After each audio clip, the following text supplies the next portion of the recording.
تو جو ٹرسٹ ہوتا ہے اس کے اندر جو ٹرسٹی ہوتا ہے اس کا رول کیا ہے؟ کیا اس کے نام پہ آنرشپ ہو جاتی ہے؟ کیا زمین اس کے نام پہ ٹرانسفر ہو گئی ہے؟ وہ تو ٹرسٹی ہے، اس کو کوئی بینیفٹ نہیں ہے، کوئی فائنینشیل فائدہ نہیں ہے، لیکن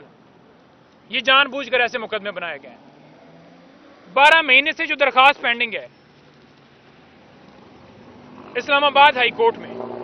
توشہ خانہ کے حوالے سے، جو الیکشن کمیشن نے فیصلہ دیا تھا اس فیصلے کو ہم نے چیلنج کیا تھا اسلام آباد ہائی کورٹ نے۔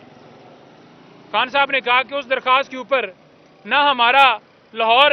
کیس چلنے دیا جا رہا ہے اور نہ یہاں سے درخواست واپس لینے دی جا رہی ہے، جو کہ ہر شخص کا حق ہے کہ میں اگر کیس دائر کرتا ہوں، میں واپس لینا چاہتا ہوں تو مجھے اجازت دی جاتی ہے، کوئی انکار نہیں کر سکتا،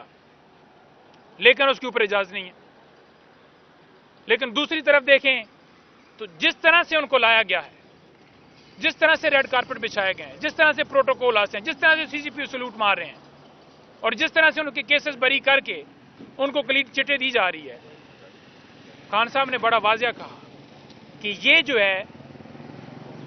اس نے اپنی سیاسی قبر کھود لی ہے اور اس کی سیاست ختم ہو گئی ہے جس دن اس نے یہ سارا کام کیا اور ایکسپوز ہو گیا۔ اس کے بعد جو باقی دیگر کیسز ہیں ان کے حوالے سے بھی خان صاحب نے کہا کہ 9 مئی کے اوپر بھی لازمی بتائیں۔ انہوں نے کہا کہ اسلام آباد ہائی کورٹ کی CCTV کیمرے جو ہیں، وہ ویڈیو جو تھیں، کیوں نہیں وہ ظاہر کی جا رہی، جوڈیشل کمپلیکس کی کیوں نہیں کی جا رہی؟ انہوں نے کہا جی کہ جو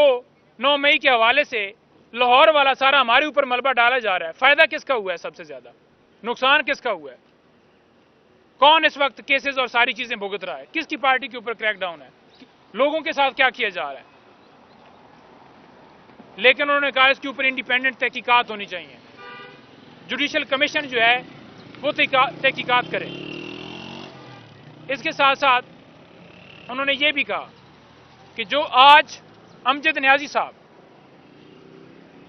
آپ کو پتہ ہے کہ وہ ICU میں چلے گئے ہیں، صرف کیوں کہ اس نے آگے سے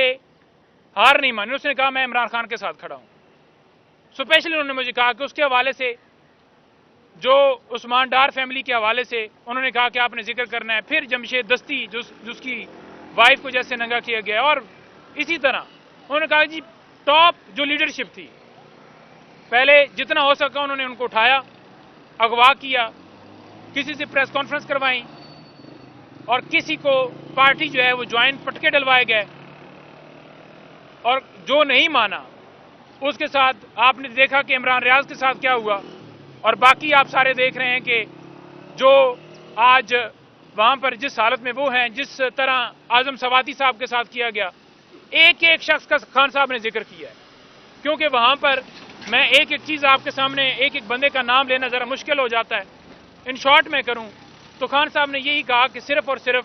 جو میرے ساتھ کھڑا ہوگا اس کے حوالے سے انہوں نے یہ کیا ہے، لیکن انہوں نے کہا ہے کہ حقیقی آزادی کے لیے قربانی دینی پڑتی ہے۔ کسی صورت جو خبریں چلا رہے ہیں کہ ڈیل عمران خان کرے گا یا عمران خان کے کوئی آنسو آ گئے، اگر اس نے ڈیل کرنی ہوتی تو وہ اس وقت کر لیتا جب اس کی حکومت گرائی گئی، ڈیل کرنی ہوتی تو اس وقت کر لیتا جب اس کے اوپر یہ کہا جا رہا تھا کہ آپ کے اوپر حملہ کیا جائے گا، اور حملہ ہوا۔ حملے کے حوالے سے بھی انہوں نے کہا کہ دیکھیں جو حملہ ہوا ہے، یہ جو سارا ہمارے اوپر کر رہے ہیں، یہ جو حملہ وہاں پر وزیر آباد میں ہوا، کیا اس کے اوپر کوئی میری طرف سے سٹیٹمنٹ آئی کہ کسی کو آگ لگا دو، جلا دو، یا کوئی کسی کارکن نے کسی بلڈنگ کے اوپر جلاؤ گھراؤ کیا ہو، توڑ پھوڑ کی ہو؟ کسی نے کیا ہے؟ سب سے بڑا واقعہ تو وہ تھا نا کہ میری جان کے اوپر حملہ ہوا تھا۔ تو یہ صرف اور صرف میرے اوپر، پارٹی کے اوپر یہ سارا کیا جا رہا ہے۔ 8 فروری کے حوالے سے انہوں نے کہا ہے کہ ہمارے جتنے کارکن، پورا پاکستان، یوتھ، ILF، جتنے لوگ ہیں، انہوں نے کہا کہ آپ متحد ہوں، ڈٹے رہیں، اور یہ جو مرضی کر لیں، عبرتناک شکست ہوگی ان کی، ضمانتیں ضبط ہوں گی ان کی، اور 8 فروری انشاءاللہ تعالی ہر طرف عمران خان ہو جائے گی۔ اور آخر میں یہ کہوں گا کہ ٹکٹس کے حوالے سے، کیونکہ میں پالیسی سٹیٹمنٹ نہیں دینا چاہتا، لیکن اس کیس کے حوالے سے ضرور کہنا چاہوں گا کہ پہلے الیکشن کمیشن نے اسلام آباد ہائی کورٹ کا پشاور ہائی کورٹ کا جو فیصلہ آیا تھا اس کو امپلیمنٹ نہیں کیا، انٹرا کورٹ اپیل میں چلے گئے، اب دوبارہ آیا ہے، ہم نے ٹکٹ جاری کرنے ہیں، ان کو کمپینوں کی اجازت ہے، جلسے کر رہے ہیں، جلوس کر رہے ہیں، باقی جتنی پارٹیاں ہیں، لیکن ہمارے نشان کے اوپر الیکشن کمیشن پارٹی بنا ہوا ہے۔ اور باقی آپ نگران حکومت کا بھی حال دیکھ لیں کہ عمران خان کے ایک کالم کے اوپر وہ جس طرح سے کامنٹ کر رہے ہیں کہ وہ سزا یافتہ ہیں، وہ جیل کے اندر ہیں۔ پہلی تو بات یہ ہے کہ ان کی سزا سسپینڈ ہو گئی ہے، اور کیا جیل سے جتنے یہ صاحبان باتیں کر رہے ہیں اپنی پارٹیوں کا ذرا ریکارڈ چیک کریں،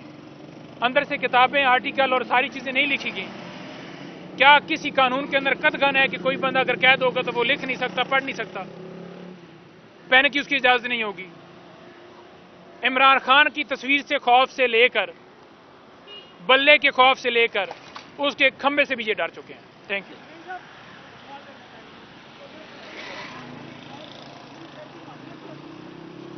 عمران خان صاحب نے